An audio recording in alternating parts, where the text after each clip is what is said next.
Ang sa akin nagmamahal, tutupad sa aking aral,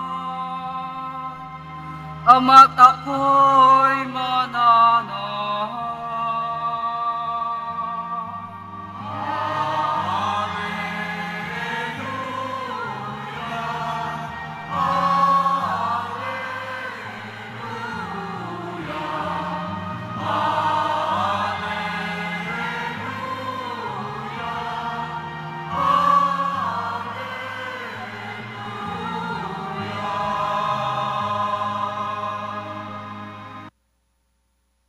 Sumainyo ang Panginoon. At sumaiyo rin. Ang mabuting balita ng Panginoon ayon kay San Juan. Papuri sa iyo, Panginoon. Noong panahong yun, sinabi ni Jesus sa kanyang mga alagad, kung paanong iniibig ako ng Ama, gayon din naman iniibig ko kayo. Manatili kayo sa aking pag-ibig. Kung tinutupad ninyo ang aking mga utos, mananatili kayo sa aking pag-ibig. Tulad ko, tinutupad ko ang mga utos ng aking Ama, at ako'y nananatili sa kanyang pag-ibig. Sinabi ko sa inyo ang mga bagay na ito upang makahati kayo sa kagalakan ko, at malubos ang inyong kagalakan. Ito ang aking utos, mag-ibigan kayo gaya ng pag-ibig ko sa inyo. Walang pag-ibig na hihigit pa sa pag-ibig ng isang taong nag-aalay ng kanyang buhay para sa kanyang mga kaibigan. Kayo'y mga kaibigan ko kung tinutupad ninyo ang mga utos ko. Hindi ko na kayo inaaring alipin, sapagkat hindi alam ng alipin ang ginagawa ng kanyang Panginoon. Sa halip inaari ko kayong mga kaibigan, sapagkat sinabi ko sa inyo ang lahat ng narinig ko sa aking Ama. Hindi kayo ang pumili sa akin, ako ang pumili at humirang sa inyo, upang kayo'y humayo at mamunga, at manatili ang inyong bunga. Sa gayon, ang anumang hingin ninyo sa Ama, sa aking pangalan, ay pagkakaloob sa inyo. Ito ang iniuutos ko sa inyo, mag-ibigan kayo. Ang mabuting balita ng ating kaligtasan. Pinupuri ka namin, Panginoong Hesukristo. Bago po tayo magpatuloy, nais ko lamang munang i-share sa inyo yung nakaantig sa aking kalooban habang binabasa at pinapakinggan ang ating mga pagbasa. No? Parang kinukurot ang aking puso kanina habang binabasa ni Carla ang unang pagbasa, lalo na yung huli. Sabi niya, pagkatapos, hiniling nila kay Pedro na manatili roon ng ilang araw. So si Pedro, gumawa siya ng napakagandang mga bagay, napakabuting mga gawa doon sa lugar na yun. At noong makinabang sila sa biyayang ito, hiniling nila, dito ka na muna, mag-stay ka.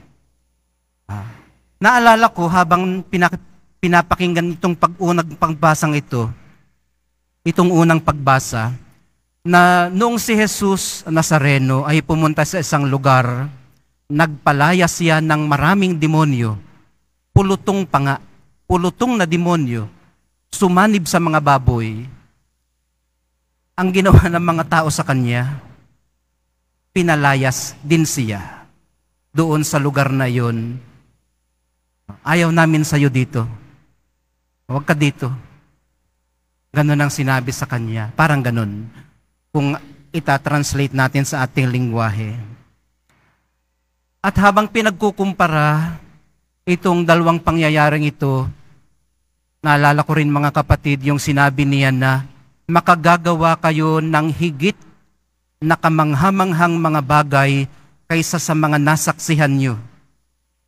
At dito sa panahong ito, post-resurrection, napapansin natin na nagbibihis na, nagbabago na ang attitude ng mga tao sa mga alagad. Kung sila ay napaka-hostile noon kay Jesus, medyo unti-unti na nilang niyayakap ang kanyang mga aral, ang kanyang mga tagapagturo. Gusto na nilang manatili sila roon ng ilang araw. Hindi na ganun ka-hostile. Yun lang naman ang nais kong i-share muna sa inyo. No? So, magandang tanghali po sa inyong lahat. Napakainit pa rin, ano? Pero salamat, medyo malilom-lilom na. At dambuhala ang ating mga electric fan dito. Hari nawan, makatagpo kayo dito ng comfort sa tahanan ng mahal na pong Jesus Nazareno, hindi lamang sa spiritual side ng ating pagkatao, kundi sa physical na rin. Ano? Makatahan kayo rito, makapahinga. At kung kayo man ay sasama ang pakiramdam, marami tayong mga voluntaryong mga medics dito na naandyan maghapon, maaga pa, hanggang mamayang gabi sila. Maganda na rin yung ating mga CR para sa inyong pangangailangan. So, himayin po muna natin sandali ang ating mga pagbasa. Mabilisan lang.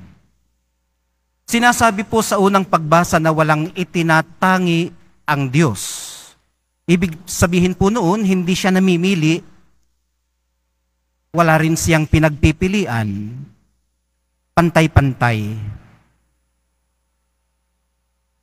Walang itinatangi. Nalulugod siya sa sino mang may malusog na takot sa Kanya. Pinapupurihan sa salmong tugunan ang pagliligtas ng Panginoong tapat at umiibig ng wagas. Binibigyang diin naman sa ikalawang pagbasa ang katotohanang ang Diyos ay pag-ibig. Nahayag ito ng lubos sa pagsusugo niya sa Kanyang bugtong na anak para sa ating katubusan. Sa Ebanghelyo naman po, hinihimok tayo ng mahal na pong Jesus Nazareno na manatili sa Kanyang pag-ibig. Siya na nagtuturing sa atin hindi bilang mga alipin, kundi bilang sarili niyang mga kapatid at kaibigan. Ang pinili niyang pag-alaya ng sarili niyang buhay.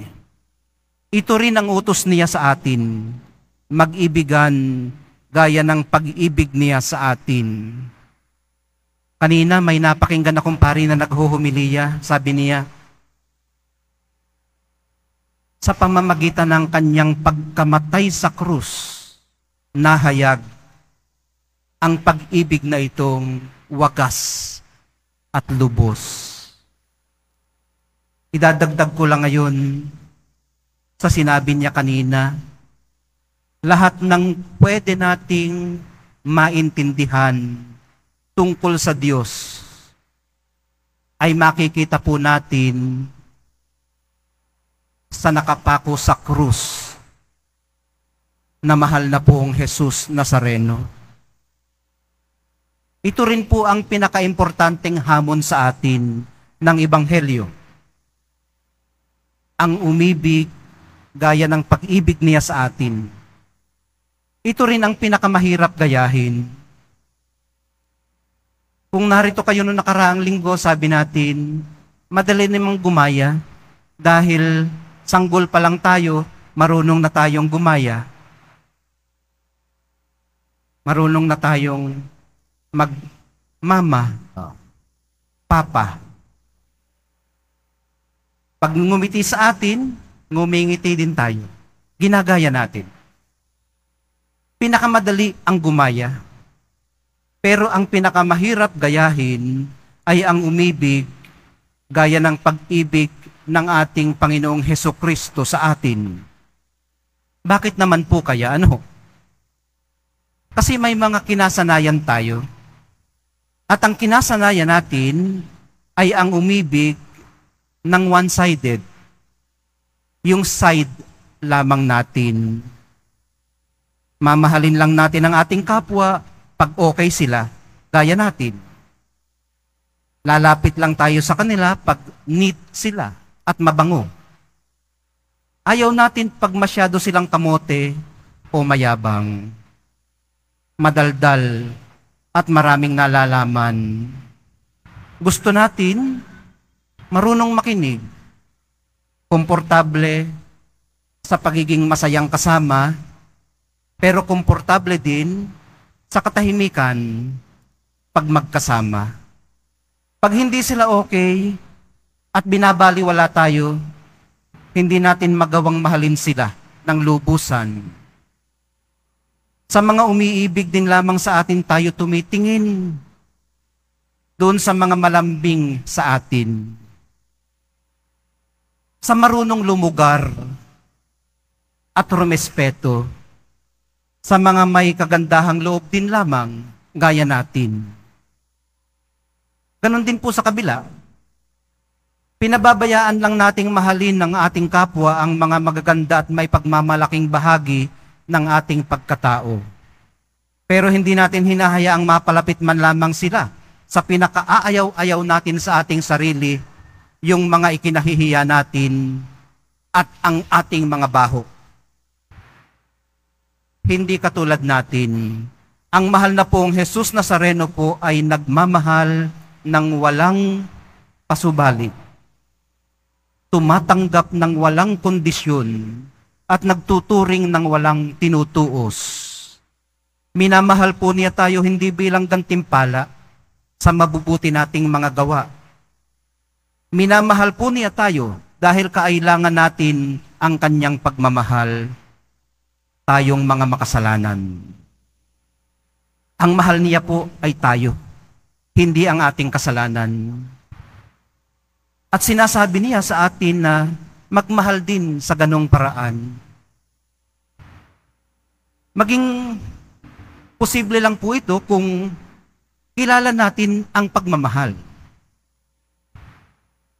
Ang sinasabi po natin ngayon, magiging posible lamang ang magmahal ng katulad ng kay Jesus kung kilala natin si Jesus. Dahil ang Diyos ay pagmamahal.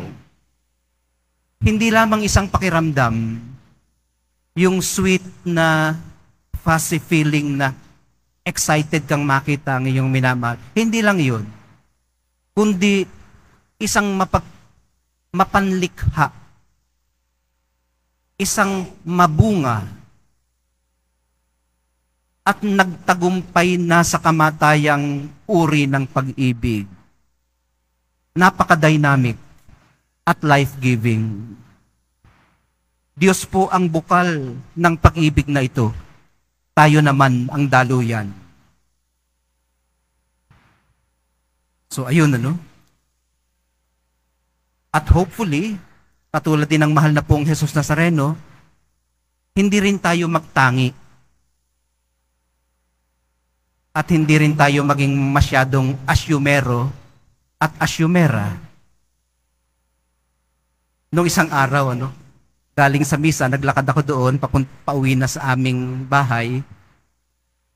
May nagsabi sa akin, I love you, Father. Isang nanay doon na nagbabantay sa pahalig. Inisip ko na lang, siguro, ginagawa niya ang utos ng mahal na poong Jesus Nazareno. Ang ibigin ang kanyang kaaway. Hindi madaling gawin. Pero hindi rin naman ako kaaway niya. Ang ibig ko lang sabihin, sinisikap niyang gawin, i-verbalize, at gawin yung napakalaking hamon ng ating pagiging Kristiyano. Kasi hindi naman malalaman ng ating kapwa na mahal natin sila kung hindi natin ipapahayag sa salita at sa gawa. At sabi kanina ni Father June, ng ating rektor at pura paroko, na solidify ang pagmamahal natin ito sa pamamagitan ng pagkalinga natin sa ating kapwa. Konkreto itong nagagawa sa pamamagitan ng inyong mga tulong, maliit man o malaki. Minamahal kong mga kapatid, hinuhubog po tayo ng ating mga pakikipag-ugnayan. At kung paano tayo nakikipag-ugnayan, hindi po mapaghihiwalay ang pagmamahal sa Diyos at pagmamahal sa kapwa. Pag sinasabi po nating minamahal natin ang Diyos pero hindi naman natin kayang mahalin ang ating kapwa, baka niloloko lamang natin ang ating sarili. Ang tunay pong pag-ibig ay nagmumula, dumadaloy, at bumabalik din sa Diyos. Ito po ang pumapanday ng matibay at patas nating pakikipagkaibigan at pakikipagkapwa. Sa ganitong paraan, nasasabi natin na mayroon tayong malusog na takot sa Diyos at malusog na pagmamahal sa kapwa. Hindi lang doon sa mga mabubuti sa atin, kundi doon sa mga hindi mabubuti sa atin. Sa pagpapatuloy po ng ating pagdalangin, mga kapatid, mamalaya nawa natin na pinagkakalooban tayo ng grasya. Lagi, araw-araw. Lagi po itong available. Grasya na buong pusong ibinibigay ng banal na Espiritu sa atin para gawin ang napakadakilang hamong ito ng Ebanghelyo. Hindi po ito request, hindi rin po ito anyaya o imbitasyon. Ito po ay utos. Alam po kasi ng mahal na pong Jesus Nazareno na hindi ito madaling gawin para sa atin. Kaya tinutulungan niya tayo. Palakasin nawa tayo ng banal na Eucharistia para sundin ang dakilang utos na ito. Ang mag-ibigan gaya ng pag-ibig natin, ang mag-ibigan gaya ng pag-ibig niya sa atin. Pag-ibig na buo, pag-ibig na wagas, at pag-ibig na malaya.